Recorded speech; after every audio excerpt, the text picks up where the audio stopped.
신약성경 요한복음 7장 37절에서 52절입니다. 계속해서 초막절이 이어지고 이제 마지막 하루를 앞두고 있습니다. 초막절의 절정이죠. 그날에 주님께서는 사람들에게 목마른 자는 나오라고 말씀합니다. 예수를 믿는 자는 생수의 강이 그 심령에서 흘러 넘치리라고 말씀합니다.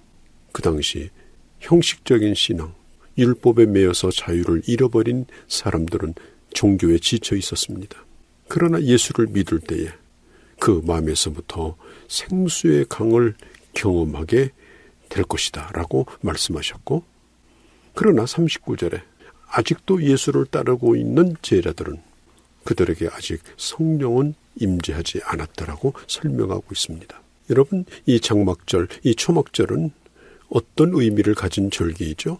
광야에서 이스라엘 백성들이 방황하던 때를 기억하는 시간입니다. 그들이 애굽 땅에서 나와서 아무것도 먹을 것, 마실 것이 없는 사막 한가운데를 그들은 지나가고 있습니다. 낮에는 구름기둥, 밤에는 불기둥의 인도를 받습니다. 그들이 40년 동안 광야길을 걸었지만 신발이 구멍이 나든지 옷이 헤어져서 구멍이 나는 일이 없었습니다. 이것은 하나님의 특별한 돌보심이었습니다. 뿐만 아니라 사막이어서 못을 심을 수 있는 그런 여건이 되지 않고 또 계속해서 움직이기 때문에 심었다 할지라도 거둘 수 없는 그런 상황에서 하나님은 주의 백성들에게 만나를 주셨습니다. 고기가 먹고 싶다고 하니 메추라기도 주셨습니다. 그리고 오아시스가 아니면 물을 얻기가 어려운 사막 한가운데서 자연적인 물이 아니라 반석에서부터 물이 나는 안반수, 시원한 물을 기적을 통해서 그의 백성들을 배불리 마시게 했습니다. 이제 장막절 마지막 날이 됩니다. 이날은 특별한 행사가 있었습니다. 그것이 뭐냐면은 실로암에 있는 물을 떠서 성전으로 가져가는 행사였습니다. 실로암은 예루살렘 외곽에 있는 땅에서부터 솟아오르는 아주 시원한 물입니다. 그것을 성전으로 가지고 가는데 이 절기를 지키러 온 수십만 명의 사람들이 줄을 이어서 실로암으로 향해서 갑니다. 그리고 제사장들은 순금 항아리에 실로암 물을 아주 조심스럽게 떠서 그걸 들고 긴 행렬과 함께 예루살렘 성전으로 올라옵니다. 그 물을 제단에다가 붓습니다. 이 의식을 행하던 이유가 뭐냐? 그것은 물이 없는 광야에서 반석을 치게 해서 생수가 터져 나오게 하셨던 것을 기념하는 그런 의미가 있습니다. 그러니까 이 초막절은 하나님께서 먹이신 것에 대한 감사이지만 마지막 명절의 끝은 바로 이 물을 떠서 붓는 것으로 이제 끝을 맺게 되는 것이죠. 자, 이제 수많은 사람들이 줄을 이어서 물을 뜨기 위해서 기다리고 있고 또 물을 뜬 사람은 손에 그릇에 담겨있는 물을 가지고 저 예루살렘 성전으로 올라갑니다. 우리 주님은 그들 무리에게 이렇게 말씀합니다. 누구든지 목마르거든 내게로 와서 마시라. 오늘 이렇게 절기에 특별한 의미 있는 행사를 치르는 것도 좋지만 그 물을 마신다 할지라도 다시 목마를 것이다. 물을 구하러 또 나가야 될 것이다. 예수님이 주고자 하는 물은 목마른 물이 아니다. 영원히 목마르지 않는 물이다. 우리 주님은 그들에게 외칩니다. 여러분, 이 세상은 물을 구할 수 없는 광야와 같은 세상입니다.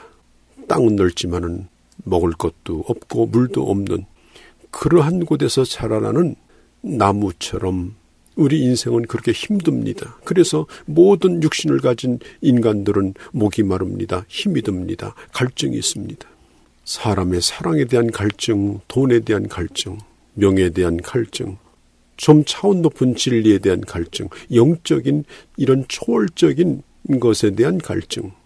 자, 이런 것들은 왜 오는 것일까요? 이것은 하나님을 떠난 결과입니다. 밑이 터져버린 그런 웅덩이에다가 아무리 물을 부어봐야 그 웅덩이에 물이 차지 않습니다. 그 어떤 것으로도 채워질 수 없는 것입니다. 더 안타까운 것은 그러함에도 불구하고 인간들은 하나님을 찾으면 될 터인데 하나님을 찾지 않습니다. 하나님을 인정하지도 않습니다. 자신들이 목마르다는 사실도 겸손히 인정하지 않습니다. 전도서 5장 10절은 이렇게 말합니다. 은을 사랑하는 자는 은으로 만족하지 못한다. 뭔가 쌓아서 풍성하게 가짐으로 만족하려고 하는 자는 자신이 가진 것을 가지고 만족하지 못한다라고 했습니다. 너무나 많이 쌓아서 쌓은 것에 눌려 죽을 지경이 되었어도 눌려 죽을지언정 만족은 하지 못합니다.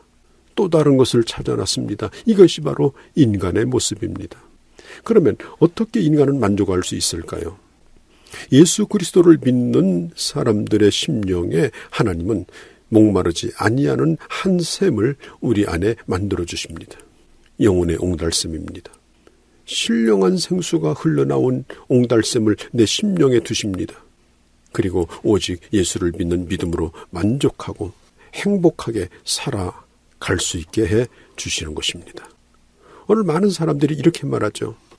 이 세상에서 하고 싶은 걸 다 해봐야지, 믿고 싶은 걸 다 믿어봐야지, 가지고 싶은 것을 다 가져봐야지, 어떻게 하나만 믿느냐, 어떻게 하나만 바라보느냐, 어떻게 하나만 가지고 만족할 수 있느냐. 그러면 하고 싶은 걸 다 한다고 되는 겁니까? 참된 것을 붙들 때에 만족이 있는 겁니다. 목마르지 않는 것입니다.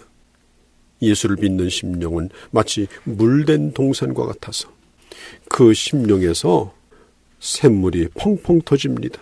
그의 삶의 여정 가운데 꽃이 피고 열매가 맺는 놀라운 역사가 일어나는 것입니다. 40절에서 42절에 보면 예수님의 말씀을 듣던 무리들이 자기들끼리 논쟁에 빠집니다.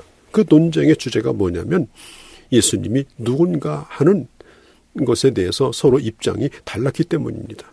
어떤 사람은 모세 같은 선지자라고 말하고, 어떤 사람은 그리스도라고 말하고, 어떤 사람은 결코 그리스도가 아니라고 말합니다.